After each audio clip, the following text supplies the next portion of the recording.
ሕፃኗ ልጅ ድመቷን ለማዳን ስትል ወደ መንገዱ መሃል ሮጣ ገባች። ይህንን ያየችው እናቷ ልጇን ለመጠበቅ ከመኪናው ፊት ዘላ በመግባት ልጇን አቀፈቻት። መኪናው እናቷን ባይገጫትም እሷ ግን በድንጋጤ ራሷን ስተወደቀች። በመኪና ውስጥ የነበረው ሰውዬ ግን አጭበርባሪ እንደሆኑና ድራማ እየሰሩ መስሎት ነበር። ከመኪናው ከወረደ በኋላ በአካባቢው የነበሩ ሰዎች ሁሉ ይተቹት ጀመር። በዚህ ጊዜ ጄሁ ሌላ አማራጭ ስላልነበረው እናቲቱንና ልጇን ወደ ሆስፒታል ለመውሰድ ተገደደ። ሄሱ ስትነቃ ወዲያውኑ ልጇ ለመጎዳቷን ካረጋገጠች በኋላ ሰካላትን መርፌ ነቅላ ከዚያ ለመውጣት ተዘጋጀች። ነገር ግን ሰውየው ሐኪሙ የተሟላ ምርመራ እንዲያደርግላት አጥብቆ ጠየቃት። ይህንን ያደረገው በኋላ ላይ ካሳ እንዳትጠይቀው ስለፈራ ነበር። ሙሉ ምርመራው እንደተጠናቀቀ ጄሁ ወዲያውኑ ጥሏቸው ወጣ። ነገር ግን ሄሱና ልጇ ተከተሉት።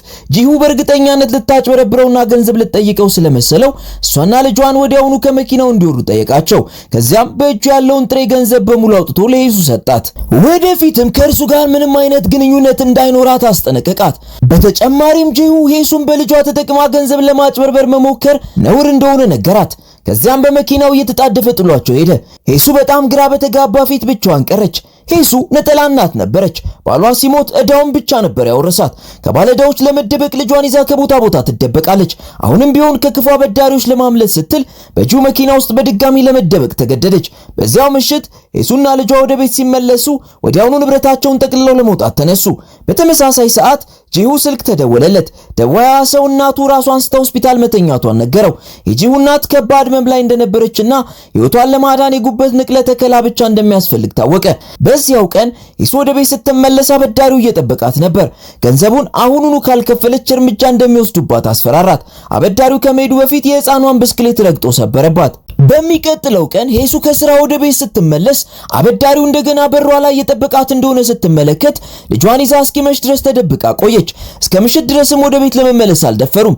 ሄሱ በዚህ ጊዜ ሌላ መንገድ ስለሌላት ልጇን ወደምትሰራበት ሆቴል ይዛ በመሄድ እዛው ለማደር ወሰነች። ልጇ ዩሱን ግን እንቅልፍ እስኪወስዳት ድረስ ከጠበቀች በኋላ ለስራ አስኪያጁ ያለችበትን ሁኔታ ለማስረዳት ወጣ ስትል ከዚህ በፊት በመኪና ሊገጫት የነበረውን ሰው ያየችው። ሄሱ የሰጣትን ገንዘብ ለመመለስ ፈልጋ ጁን በፍጥነት ተከተለችው። ሳይታሰብ ግን ሄሱ አንድ ሚስጥር ሰማች።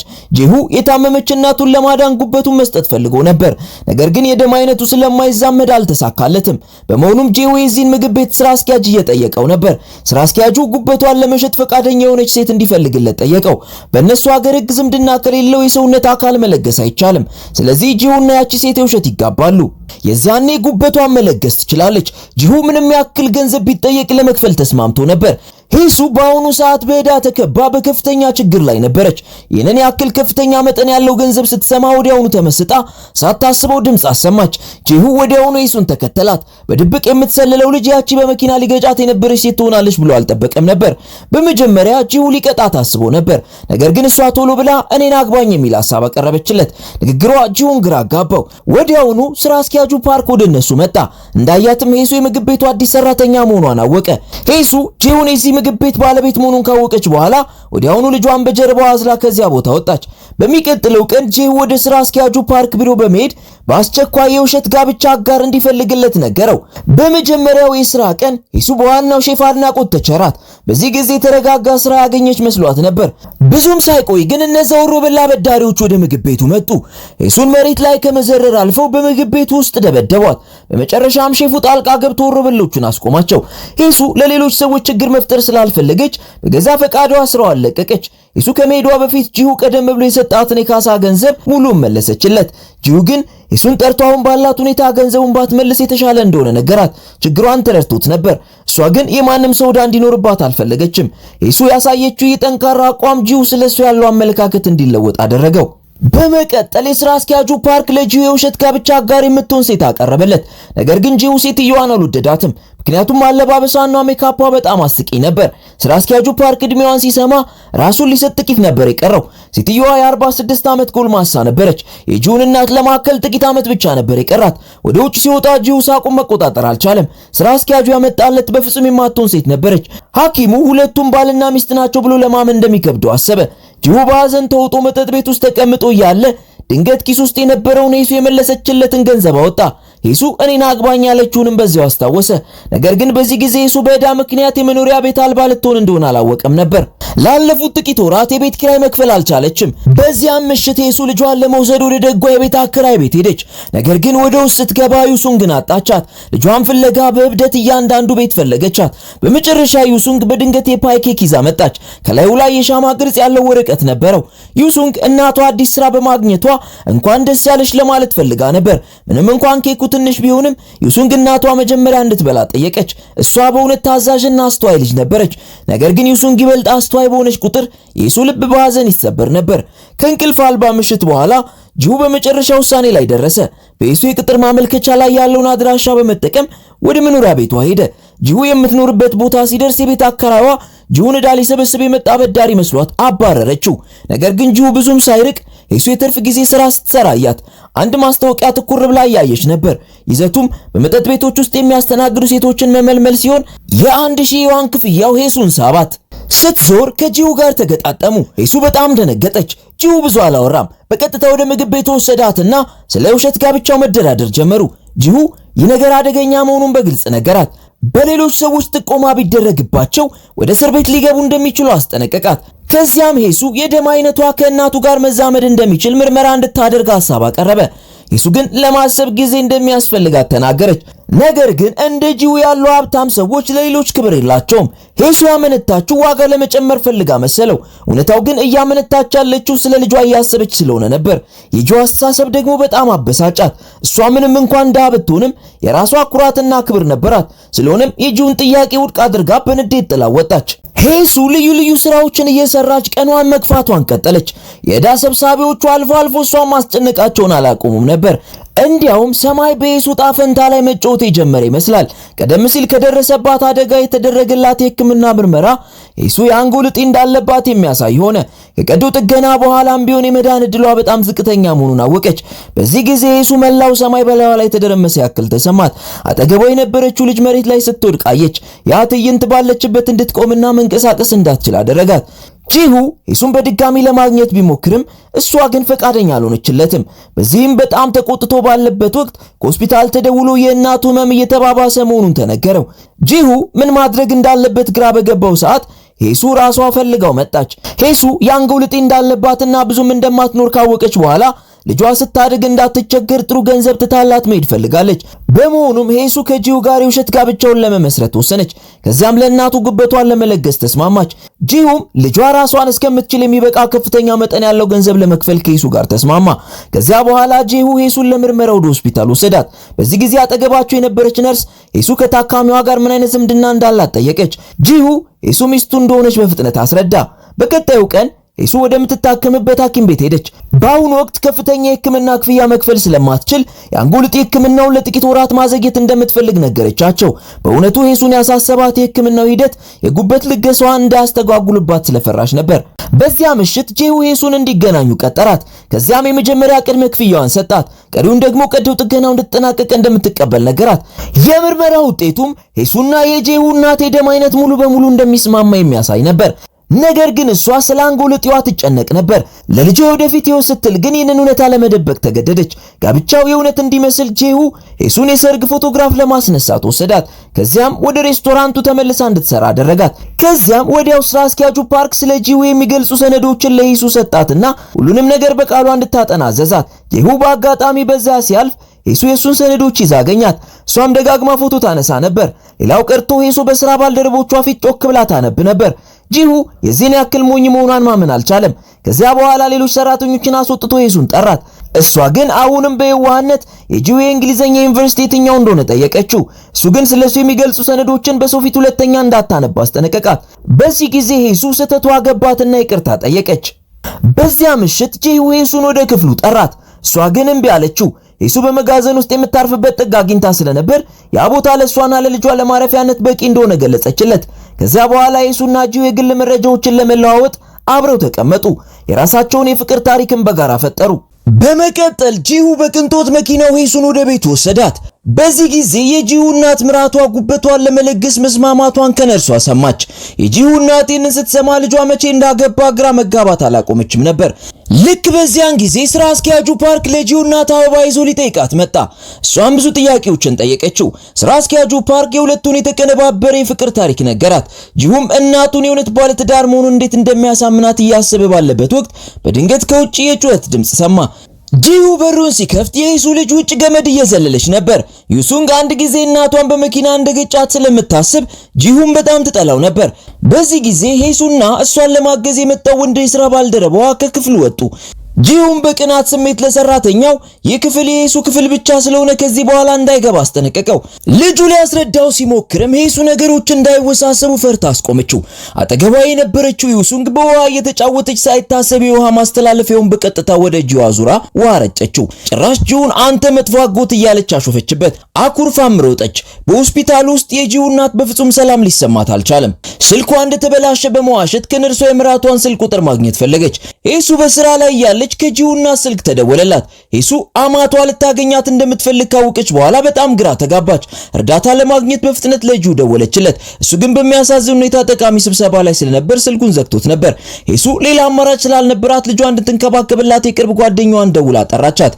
ሄሱ ከአማቷ ጋር ወደሚገናኙበት ቦታ በፍጥነት ሮጠች። ሳይታሰብ የሄሱ ጓደኛ ሱያንግ ወደ ውስጥ ስትገባ የሄሱና የጂሁን የሰርግ ፎቶዎች አየች።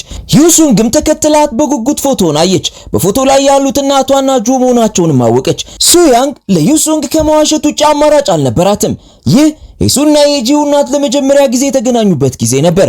ሆኖም ሄሱ በአማቷ ፊት ተሸማቀቀች። በአማቷ ጥያቄዎች ፊት ሄሱ በፍጥነት ተጋለጠች። ያጠናቻቸውና ያዘጋጀቻቸው መልሶች ሁሉ ተባነኑባት። የጂሁ እናት ጋብቻ የውሸት መሆኑን በፍጥነት ነበር የተረዳችው። ከልጇ ምን ያክል ገንዘብ እንደተቀበለች ሄሱን ፊት ለፊት ጠየቀቻት። የሄሱ የስነ ልቦና ሁኔታ እንክትክት ሊል ሲል ጂሁ በፍጥነት ደረሰላት። እናቱን ለምን ሄሱን እንደዛ እንደምታደርጋትም ጠየቃት። ምንም ቢሆን እሷን ለማዳን የምትችለው ብቸኛዋ ሰው ሄሱ መሆኗን ነገራት። ጂሁ ግምቷ ትክክል መሆኗን ለእናቱ በግልጽ ከነገራት በኋላ ሆኖም ችግሩ ምን እንደሆነ እንደማይታየው ለማንኛውም እሱ የማግባት እቅድ እንደሌለው ሆኖም ሄሱ ገንዘብ ትፈልጋለች፣ እሷ ደግሞ ህይወት ትፈልጋለች። በዚሁ ሐሳብ ሁለቱም ወገኖች ተጠቃሚ በመሆናቸው ሐሳቡ ጥሩ እንደሆነ ነገራት። ቢሆንም ግን ከእናቱ ጋር አልተስማሙም። የጂሁ እናት የአባቱ ያሁኑ ሚስት አልነበረችም። እንደ ጂሁ ያለ ከጋብቻ ውጪ የተወለደ ልጅ ከአባቱ ዘንድ እውቅና ለማግኘት ብዙ ላብና እንባ ማፍሰስ ነበረበት። ጂሁ ንግግሩ እንደጨረሰ ሄሱን እየጎተተ ወሰዳት። ስሜቱ ሲረጋጋም እጇን ለቀቃት። ሄሱ ግን የጂሁን እጅ መልሳ በመያዝ እናቱን እንዳታውቅ ለምን ይህን ጉዳይ እንደደበቀ ጠየቀችው። ጂሁ ግን ተናዶ ስለነበር የሄሱን እጅ አወረደው። በቁጣ ስሜትም ምንም እንዳልተፈጠረ ቁጠሪው አላት። ልክ በዚህ ሰዓት ነርሷ ወደ እነሱ በመምጣት ሁለቱንም ጠራቻቸው። የሰውነት ክፍል ንቅለ ተከላ ምርመራ የሚያደርገው መርማሪ ሊያነጋግራቸው ፈልጎ ነበር። ጂሁ በፍጥነት ፈገግ ብሎ ሄሱን አቀፋት። ሁለቱ ሰዎች ለተመልካች እንደ ባለ ትዳር ሆነው ታዩ። ከመርማሪው ለቀረቡላቸው ተከታታይ ጥያቄዎች ያለምንም ስህተት አቀላጥፈው መልስ ሰጡ። እንዲያውም ጂሁ ፍቅሩን ለማሳየት የሄሱን እጅ ይዞ ነበር። ነገር ግን መርማሪው ሄሱ ሴት ልጅ እንዳላት ሲረዳ ጂሁን አንድ ጥያቄ ጠየቀው። ስለ ሄሱ ልጅ ምን ትላለህ አለው። ጂሁ ጥያቄውን ሲሰማ ምን እንደሚል ግራ ገባው። እንደ ድል ሆኖ አጠገቡ የነበረችው ሄሱ በጊዜ ደረሰችለት። ጂሁን በአፍረት እየሳቀ በእርግጥ ሄሱ የልጅ እናት መሆኗን እንደሚያውቅ ገለጸ። መርማሪው ጥርጣሬ እንደገባው በግልጽ ይታይ ነበር። ንግግሩ ከመጠናቀቁ በፊትም ለሄሱና ለጂሁ አንድ ማሳሰቢያ ሰጣቸው። በሚቀጥለው ቃለ መጠይቅ ዩሱንግን ይዘው መምጣት እንዳለባቸው አስጠነቀቃቸው። የጥያቄ ሁለቱም ያልጠበቁት ቢሆንም የጀመሩትን ትወና እስከ መጨረሻው ማሳካት ስላለባቸው ከመሄዳቸው በፊት ጂሁ ሆን ብሎ የሄሱን ትከሻ አቀፋት። አሁን ለጂሁ ትልቅ ራስ ምታት የሆነበት ከዩሱንግ ጋር በፍጥነት መታረቅ ነበር። የግል ለጂሁ ቀላል አልነበረም። በዚያ ምሽት ሄሱ ወደ ቤት እንደገባች የቅርብ ጓደኛዋ አስቆመቻት። ሱያንግ የሰርግ ፎቶውን በማየት የምንድነው ስትል ሄሱ ማግባቷን ጠየቀቻት። እሷም ዩሱንግን የሰርግ ፎቶ አይታ እንደሆነ ጓደኛዋን በፍጥነት ጠየቀች።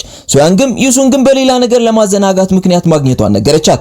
ከጓደኛዋ ለቀረቡላት ተከታታይ ጥያቄዎች ሄሱ በኋላ አስረዳሻለሁ አለቻትና ከዚያም ሰነዶቹን በቁም ሳጥን ውስጥ ደበቀች። በመቀጠልም ምንም እንዳልተፈጠረ ሆና ልጇን ሰላም ለማለት ሞከረች። ሳይታሰብ ዩሱንግ ነገሮች ያልተለመዱ ሆኖባት ነበር። የዩሱንግን ልብ ለማግኘት ጂሁ መኪና ሙሉ ስጦታ ገዝቶላት መጣ። ዩሱንግ ይህንን ያክል ብዙ ስጦታ ሲመጣላት የመጀመሪያዋ ስለነበር በጣም ተደሰተች። በዚያም ምሽት ሄሱ ለልጇ አዲስ ልብስ አለበሰቻት። ከዚያም ዩሱንግን ወደ ዘመናዊ ሬስቶራንት ወስዳ እራት ጋበዘቻት። ዩሱንግ ተደስታ ባለችበት ወቅት ሄሱ ከአንድ ሰው ጋር የፍቅር ግንኙነት እንደጀመረች ነገረቻት። ወዲያውም ጂሁ ብቅ አለ። ዩሱንግ የእናቷ ፍቅረኛ እሷ የምጠላው ሰው እንደሆነ ስታውቅ ምንም ሳትናገር አዳዲስ ልብሶቿንና ጫማዎቿን አውልቃ በቀጥታ ወደ ውጭ ሮጠች። ሄሱ ነገሩን ለልጇ ለማስረዳት ተከትላት ወጣች። ዩሱንግ ግን ጂሁን እንደምጠላውና በፍጹም እንደማትቀበለው በግልጽ ነገረቻት። ጂሁ ኩሩ ሰው ስለነበር ይህንን ጉዳይ በቀላሉ ሊቀበለው አልቻለም። ነገር ግን ይህ ችግር ሳይፈታ ሌላ መርዶ መጣ። ጂሁ ከሆስፒታል ድንገተኛ ስልክ ደረሰው። እናቱ የጉበት ንቅለ ተከላውን አልቀበልም ማለቷን ሲሰማ ወዲያውኑ ወደ ሆስፒታል ሮጠ። ሚሱክ የልጇ የወደፊት ህይወት ላይ እንቅፋት መሆን አልፈለገችም። ጂሁ ግን እናቱ እሺ እንድትል አጥብቆ ለመናት። ምክንያቱም እናቱ ብቸኛ ዘመዱ ስለሆነች። ሚሱክ የልጇን ከልብ የመነጨ ንግግር ስትሰማ ሐሳቧን ቀየረች። በማግስቱ ሄሱ ልጇን ወደ መዝናኛ ፓርክ ወሰደቻት። ዩሱንግ ቀጭኔ ለመመልከት ወደ ላይ ከፍ የሚያደርጋት ፈልጋ ነበር። ነገር ግን እናቷ እሷን አንስቶ ለማቆየት አቅም አነሳት። በዚህ ጊዜ ጂሁ መጥቶ ዩሱንግን አነሳት። ዩሱንግ ዞር ብላ መጥፎውን አጎት ስታይ ወዲያውኑ ከእቅፉ ታግላ በመውጣት ሮጣ አመለጠች። ሄሱና ልጇ ውጭ ያለውን ትዕይንት በደስታ ሲመለከቱ ጂሁ ግን በሩቅ ቆሞ ከማየት በቀር ሌላ አማራጭ አልነበረውም። ጂሁ ዩሱንግን ለማባበል ቢሞክርም እሷ ግን ጨከነችበት። ጂሁ ከሁለቱም ጋር ፎቶ ለመነሳት ሲሞክር ዩሱንግ ወዲያው ተነስታ ሄደች። ከገና ዛፉ ጀርባ ተደብቃ ያለች ጂሁ አይስክሬም ይዞ ሲመጣ አየችው።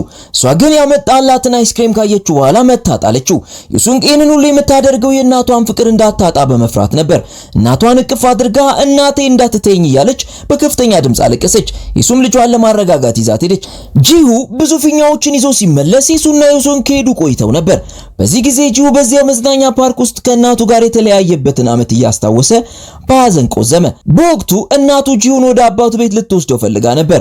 አባቱን እንዲታዘዝና ከወንድሙ ጋር እንዳይጣላ መከረችው። ጂሁ አይስክሬሙን መሬት ላይ ጥሎ ከአዲሱ አባቱ ጋር ለመኖር ሄደ።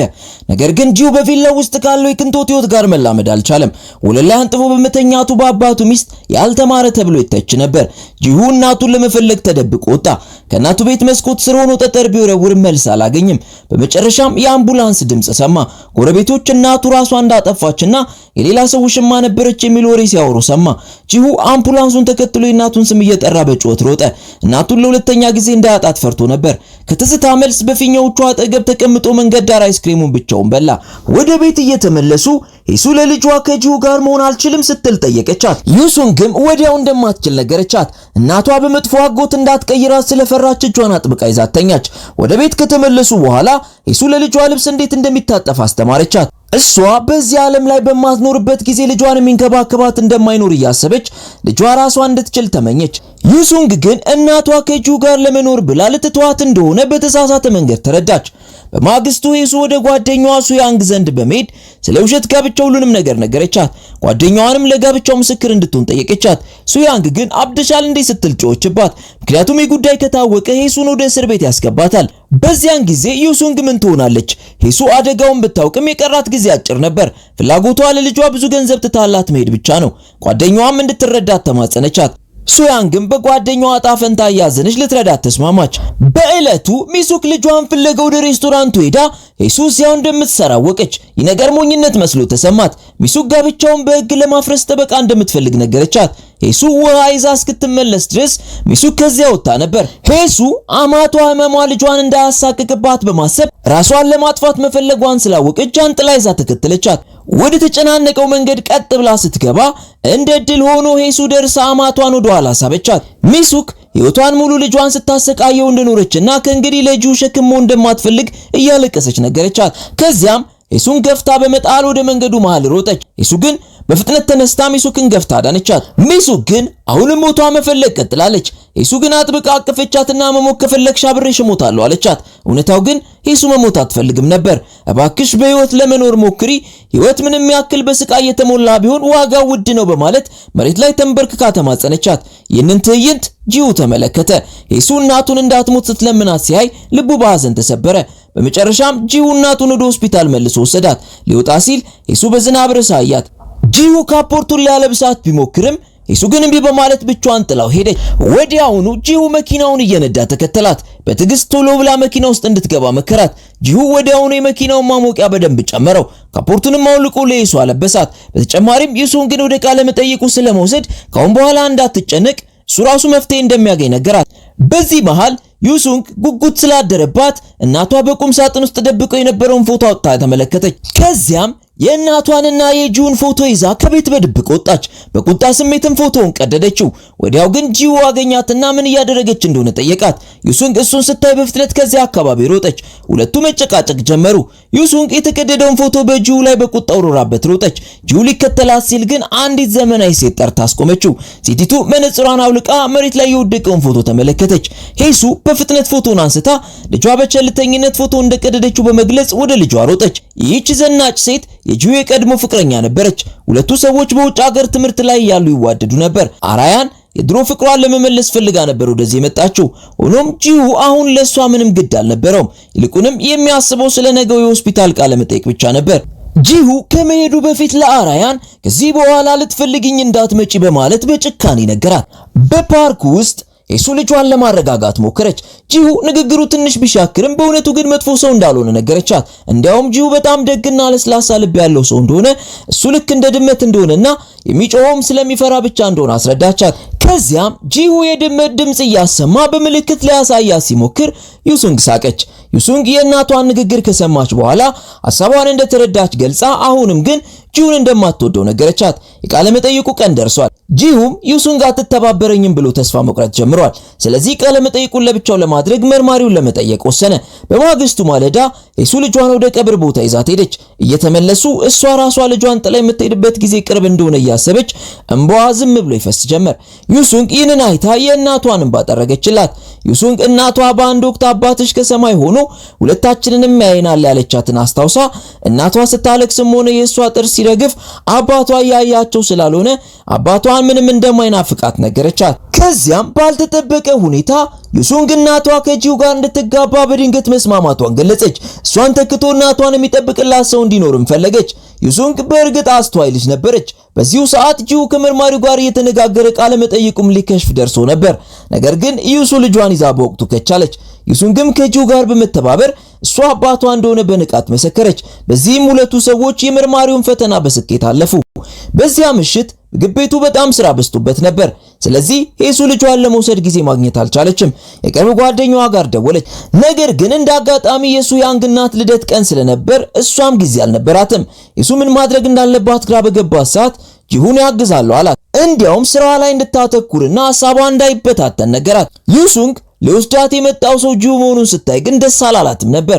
ጂሁ ሊቀበላት እጆቹን ቢዘረጋም እሷ ግን ችላ ብለው አለፈች። በመንገድ ላይ ጂሁ ሲያወራ ዩሱንግ ዝም ብላ ነበር። በድንገት ግን ቆም ብላ ጂሁን እናቴን ግን ትወዳታለህ ስትል ጠየቀችው። ይህ ጥያቄ ጂሁን ግራ አጋባው። ወዲያው ግን በጎርናና ድምጽ ፍቅር ምን እንደሆነ ታውቂያለሽ ብሎ መለሰላት። ዩሱንግም ፍቅር ምን እንደሆነ የማያውቅ ሰው አለ እንዴ በማለት መለሰች። ዩሱንግ ደግማ እናቴን ትወዳታለህ ስትል ጠየቀችው። ጂሁ ጥያቄው ቢከብደውም በመጨረሻ ሄሱን እንደሚወዳት አረጋገጠላት። ይሁን እንጂ ዩሱንግ ጂሁን አልለቀቀችውም። እናቴን ምን ያክል ትወዳታለህ ስትል ጠየቀችው። ጂሁ ለሄሱ ያለውን ፍቅር በእጆቹ ለክቶ አሳያት። ዩሱንግም ይህንን ስትሰማ እንደ አባቷ ጥላዋቸው እንዳይሄድና እስከ ሕይወቱ ፍጻሜ ድረስ ከእናቷ ጋር እንዲኖር አዘዘችው። ወዲያው ጂሁ ከመርማሪው ስልክ ደረሰው። የእናቱ የጉበት ንቅለ ተከላ ጥያቄ መጽደቁን አበሰሩት። ጂሁ ይህንን ሲሰማ በትከሻው ላይ የነበረው ከባድ ሸክም እንደቀለለለት ተሰማው። በዚህ ሰዓት የዩሱንግ አያት በድንገት ሄሱ የምትሰራበትን ምግብ ቤት አገኘችው። ሄሱ በጣም ሀብታም ባል አግብታ ደስተኛ ሕይወት እየመራች እንደሆነ ሰምታ ነበር። ሆኖም የኦክቻ ልጅ በቀዝቃዛው መሬት ውስጥ ተቀብሮ መቅረቱ ለኦክቻ ትልቅ ኢፍትሃዊነት ሆኖ ተሰማት። በዚህ ጊዜ ጂሁ መኪናውን እየነዳ ደረሰ። እንቅልፍ የወሰዳትን ዩሱንግን አቅፎ ወደ ቤት አስገባት። ኦክቻ ይህንን ትዕይንት በአይኗ ስትመለከት የሞተው ልጇ እንደተበደለ ተሰማት። ኦክቻ ቁጣዋን ሁሉ በሄሱ ላይ ዘረገፈችው። ጂሁ ይህንን ሲያይ ወዲያው ዩሱንግን ለዳይሬክተር ፓርክ አስረክቦ ሁለቱን ተከተላቸው። ኦክቻ ግን በጥላቻ የተሞላ ፊት እያሳየች የራሳቸውን ደስተኛ ሕይወት ኑሩ ብላ ዞር ብላ ሄደች። ኦክቻ የሄሱ የሞተው ባሏ እናት ነበረች። አማቷ ምንም ያክል ብትጠላትም ሄሱ ግን አልወቀሰቻትም። ሁልጊዜም እንደ እናቷ ትቆጥራት ነበር። ነገር ግን ጂሁ ሄሱ በቀድሞው አማቷ ፊት ለምን እንደዚህ ደካማ እንደምትሆን ሊገባው አልቻለም። ምንም ያጠፋችው ነገር ሳይኖርና ባሏም ከብዙ ዳ በስተቀር ምንም ሳይተውላት ለምን እሱን ልትረሳው እንዳልቻለች ጠየቃት። ሄሱ ግን ማንም ሰው ባሏ እንዲሰድብባት አልፈቀደችም። ምክንያቱም ለሷ ባሏ ጥሩ ሰው ነበር። ወደ ቤት ሲመለሱ ጂሁ ለሄሱ የንቅለ ተከላ ቃለ መጠይቁ ማለፋቸውንና የቀዶ ጥገናው ቀን በቅርቡ እንደሚቆረጥ ነገራት። ሄሱ ይህንን ስትሰማ በጣም ተደሰተች። ጂሁ ግን በጣም ተረበሸ። ሄሱ ጉበቷን እየሸጠች መሆኑ እየታወቀ እንዲመደሰቱ አስገረመው። ጂሁ ከጥቂት ጊዜ በኋላ እንደሚፈታትና ከዚያም ለሷ ጥሩ የሚሆን ወንድ እንድታገኝ ተስፋ እንደሚያደርግ ነገራት። እንደ ኢሱ ያለች ደግና የዋህ ሴት በጣም አሳዘነችው። በዚህ ቅጽበት በልብ ውስጥ ልዩ ስሜት ይፈጠር ጀመር። የጂሁ አባት ጂሁ ሚስጥራዊ ጋብቻውን ደብቋቸው ስለነበር ለልጃቸው ብላይንድ ዴት ሊያዘጋጁለት አሰቡ። ጂሁ ከአባቱ ስልክ ሲደወልለት ወዲያውኑ ተጨነቀ። በስራ በጣም እንደተጠመደን በማመካኘት ቀጠሮን አልቀበልም አለ። ሆኖም ሊቀመንበር ቾይ ጂሁ ቀጠሮን ያልተቀበለው ዲቃላ ልጅ በመሆኑ ራሱን ዝቅ አድርጎ ስለሚያስብ እንደሆነ ተሰማቸው። በማግስቱ ሊቀመንበር ቾይ የጂሁን እናት ፍለጋ ሄዱ። ለጂሁ ባመቻቹለት ብላይንድ ዴት ላይ እንዲገኝ እንድታሳምነው ሊጠይቋት ፈልገው ነበር። ነገር ግን ቤት ጠባቂው ሚሱክ ሆስፒታል መተኛቷን ለሊቀመንበር ቾይ ያሳወቃቸው።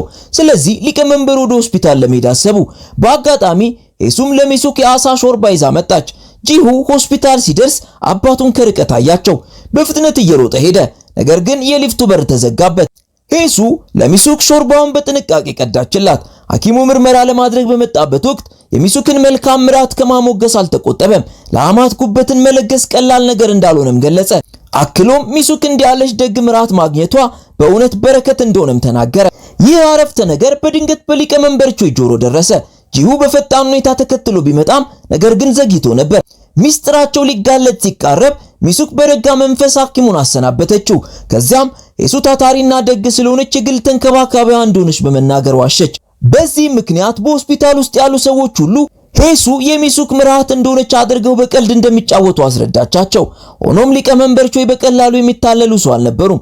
እየሄደች ያለችውን የሄሱን ጀርባ በጥርጣሬ ይመለከቱ ነበር። ከዚያም ሊቀመንበር ቾይ ከሚሱክ ጋር በከፍተኛ ድምጽ ንዴታቸውን ገለጹ። ይህ ሁኔታ በራሷ በሚሱክ ጭካኔ የመጣ መሆኑንም ነገሯት። ይህ ብቻም ሳይሆን ልጁን ወደ ችግሯ እየሳበችው እንደሆነ ወቀሷት። ሚሱክ በንዴትና በጭንቀት መተንፈስ አቃታት። ሊቀመንበር ቾይንም በቁጣ አባረረቻቸው። ጂሁ በድብቅ ከእናቱ ጋር በመገናኘቱ ሊቀመንበር ቾይ በጣም ተናደው ነበር። እንዲያውም ከጂሁ አዘኔታ ለማግኘት ስትል ሆን ብላ የታመመች እንደምታስመስልም ተሰማቸው። ልክ በዚህ ጊዜ ሊቀመንበሩ ሄሱን እንደገና አዩት። ልጁን ያቺ ልጅ ማን እንደሆነች ጠየቁት። ዛሬ ማታ ሁሉንም ነገር በግልጽ እንዲያስረዳ አዘዙት።